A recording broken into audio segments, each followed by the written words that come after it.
Salut ô terre d'espérance, Côte d'Ivoire, je te salue. Je salue toute la Côte d'Ivoire, je salue tous nos frères africains qui vivent dans cette nation. Soyez bénis.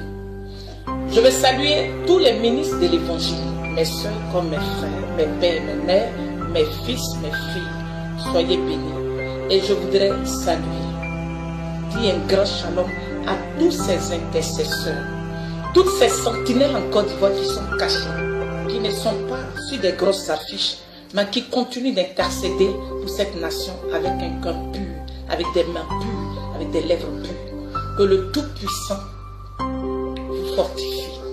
Chers sentinelles, je voudrais m'adresser maintenant aux prophètes, à ceux qui reçoivent des messages. Laissez-moi vous dire quelque chose. Nous prions pour la nation. Moi je prie pour la nation. Le Seigneur m'a mandaté de prier pour la nation. Je le fais depuis des années avec amour, avec abnégation, je le fais. Donc c'est normal que nous puissions recevoir des messages sur des choses à venir. C'est normal que l'Éternel nous prévienne. Donc lorsque nous avons des visions, quelles qu'elles soient terribles ou pas, c'est simplement un avertissement. L'Éternel veut nous dire simplement que priez, redoublez d'efforts, priez. Sinon, voilà ce qui peut arriver. C'est ce qui signifie une vision que nous recevons. Donc quand on reçoit la vision, notre rôle, ce n'est pas de s'aimer la psychose. Il y a deux choses à faire après avoir reçu un tel message ou une telle vision. Les deux choses à faire, premièrement, il faut intercéder, supplier le Seigneur pour dire, Seigneur, s'il te plaît, éloigne cela de nous. Deuxièmement, il faut évangéliser. Je parle de l'évangile pur, l'évangile de Sa Majesté Jésus-Christ. Parce que lorsqu'il y a des calamités, c'est parce que Dieu n'est pas content. Et si Dieu n'est pas content, c'est qu'il voudrait que son peuple revienne à lui. Il voudrait que les hommes reviennent à lui. Il voudrait que ceux qui se sont détournés, qui se sont souillés, qui ont souillé la nation, reviennent à lui.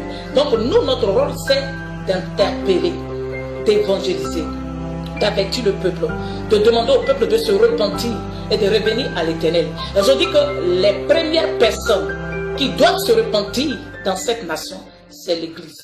L'Église de Sa Majesté Jésus. Je ne parle pas de l'Église païenne, je parle de l'Église chrétienne ici en Côte d'Ivoire. Et tout le monde a péché. Les politiciens, les guides religieux, les chrétiens, tout le monde a péché. Donc, nous devons tous nous repentir pour le salut de la nation. Donc, évitez d'affoler les gens parce que tout le monde n'a pas la même compréhension, tout le monde n'a pas la même foi et tout le monde n'a pas la même maturité. Tout le monde n'est pas mature. Donc, il faut éviter de publier des visions qui peuvent s'aimer la psychose. Donc, prions. Maintenant, je vais m'adresser à ceux qui gouvernent. La Bible dit, ne méprisez pas les prophéties. Analysez-les à la lumière des Saintes Écritures et pour voir si elles sont vraies. Mais n'insultez pas les prophètes et n'emprisonnez pas les prophètes. Vous ne pouvez pas arrêter le Saint-Esprit. Parce que même si on emprisonne un prophète, le Saint-Esprit va toujours susciter des personnes pour parler. Donc, vous les gouvernants, ce qu'il y a lieu de faire, c'est de vous ressaisir, de vous repentir et de vous tourner vers des prophètes, vers l'Église pour demander qu'est-ce qu'il y a lieu de faire.